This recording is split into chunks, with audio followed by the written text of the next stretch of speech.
Professional League of Legends may seem like a wildly different universe than the game most of us play in solo queue, but the way you get ahead in games and the strategies that are employed are the exact same as the ones that can be effective in solo queue.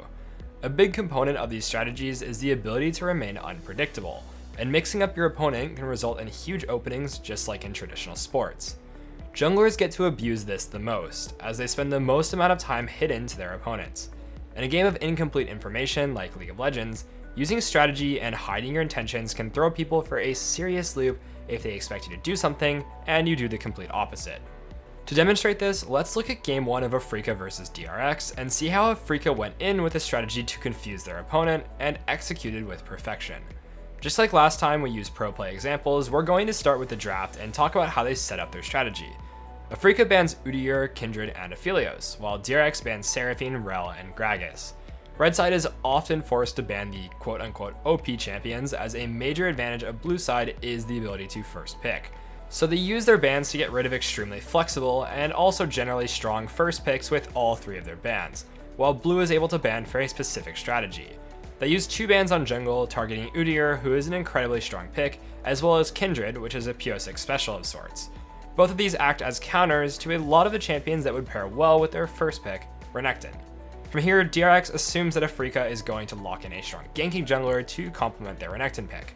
So they pick one of these complements away in Nidalee, which happens to be a solid blind pick, and grab away one of the better ADs in Kai'Sa. With Nidalee off the table, Taliyah is selected as the other really strong pairing with Renekton, as Afreeca no longer has to worry about a potential Olaf counter pick that would shut her down.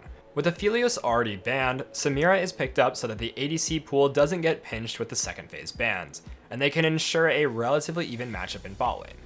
DRX responds with a Volibear to help neutralize the Renekton, and also give Nidalee some point-click CC so they can look to skirmish around top side. With both teams' tops, junglers, and ADCs locked in, supports and mids get banned out, and Leona is blinded and responded to with Rakan. Orianna is picked as another blind, which was definitely prepared for with the Lucian ban from the second phase. Syndra is last picked as an answer to Orianna, and the game gets on its way.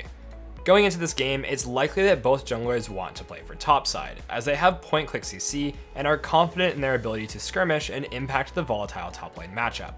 Because of this, Dread is about to do something to throw a wrench in this expectation. Already, we can see the makings of this due to his sweeper start, and well, things are about to get spicy. Renekton shifts down to walk in with Taliyah at the 120 mark. This is commonly known as a late invade, but in this case, why is it so genius? Pyosik already thinks that Taliyah is just going to clear up to match him and fight around top, but it's this expectation that gets him in trouble. He doesn't leave the normal ward to protect against the late invade, and greeds it for use later on. But even if he had, Renekton is already moving and they're ready to brute force this. You can see that Ori is playing on the top side of the lane, so he'd be able to get to the fight first if it were to break out. A large advantage that Nidalee normally has in this matchup is the ability to clear quickly, and getting to level 4 while Taliyah is still level 3 is a large possibility. By taking away the enemy red, not only does he ensure that both of them would be level 3 should they fight around top, which evens the playing field, he also has a huge advantage by having a red buff, while Nidalee will not. As an extra layer here, even if Nidalee knew about the invade from a ward, Dread would be more than happy to split the map towards topside, and he could easily set up a dive to punish the Volibear, while his bot lane just looks to chill and not die. Like we said before, top is the volatile matchup in this game, so splitting the map would give only one jungler access to the win condition. This late invade pretty much gives DRX very little counterplay, even if they knew about it, but it gets way better if they don't know. Renekton loses early push, but this is totally fine because he doesn't take a lot of damage early, so Taliyah is fine to just go clear down and cycle camps without worrying about Nidalee diving or ganking top. Due to the matchups, Dread doesn't expect to have priority in really any lane, and this is why the late invade ends up paying off so much. Because of this, he doesn't have to contest a crab and he'll still be even with Nidalee. Better yet, he doesn't have to reveal where he started or where he went. By hiding his presence on map, DRX has no idea if he passed straight to his red and then went up after taking theirs, or if he pathed down, making his path after his reset really hard to predict. Because of this, Syndra hard shoves early and gets a ward on Raptors.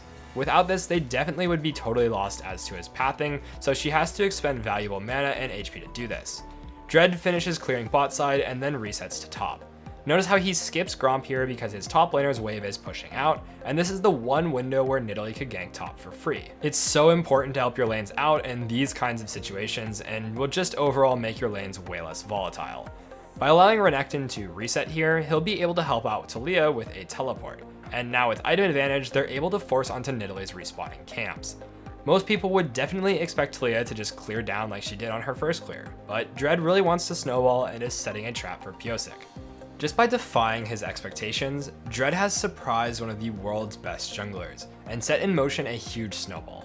Getting that kill on Nidalee is obviously great, but what makes kills good is not the gold that you get, but the opportunities that arise due to the removal of someone off of the map. By killing him here, Dread knows that Nidalee's only play is to go back to his bot side or counter jungle ours, so he looks to punish top while he knows that the enemy jungler shouldn't be there. He kills Volibear with a massive wave crashing into his tower. He already doesn't have teleport, couple this with the plates and XP advantage that comes with this, and it makes it pretty safe to say that Renekton's advantage is absolutely massive now, and the volatile matchup is heavily in favor of Afrika. With the lead in top established and some gold gotten for himself, Dread is going to look to put even more pressure onto the map. He calls for his bot lane to shove out, and they start the dragon. Notice how right after it's taken, everyone recalls. This is really important to take note of, and you'll see why in a second. With Dragon off of the map, the normal counterplay that is trading a Dragon for Rift is removed from the game, and Afrika can now send all of their resources towards topside to take first Rift. Afterwards, the bot lane stays on top, and they use Rift on topside to help get Samira going in this game. Afrika doesn't mind that DRX is taking bot tower, as they already had a massive lead on the tower race from top winning, and with the help of Rift, they can get much more than DRX could ever get here.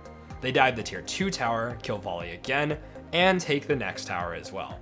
With this additional lead, Dread backs on a huge power spike, picking up full Ludens and Sork shoes, and now with an individual lead established, Afrika can look to force on dragons to establish a win condition with Soul. They continue by grabbing the next Herald and using it to break mid tier 2. And at this point, they have a really solid lead that all stems from the first advantage they got by stealing away the first red. They then translated that into an advantage for top, and translated that over and over and over again to wind up in this favorable game state that you see here. Of course, they don't execute this game perfectly, with a few messy fights happening throughout. But that doesn't take away from the fact that they had a really good early game and do manage to secure Soul. And as we said before, early game is by far the most important time in the game, especially in solo queue. If you can find your first lead, it's often easier to just continue running with it, and you can snowball the game to a close. It's creative strategies like this that allow for that first lead to happen even more consistently. We hope that this video has shed some light not only on some of the strategies that pros use in draft to gameplay itself, but also given you some takeaways and ideas for use in flex for your own drafts and plays, or even in solo queue. And if you're serious about truly becoming a better jungler and climbing fast, then check out SkillCapped. It's the best place to improve at League of Legends. We have hundreds of guides just like this one, and we upload tons of new videos to our site each week. If you don't climb at least 5 divisions while actively using SkillCapped, you can claim a full refund, so there's no risk. That's like a gym membership guaranteeing you'll get ripped. We offer this because our service really does work, and if it doesn't, you shouldn't pay for it. Thanks for watching, and if you want more content focused on pro play like this, let us know in the comments. As always, have a great day, and may your climb go to the moon.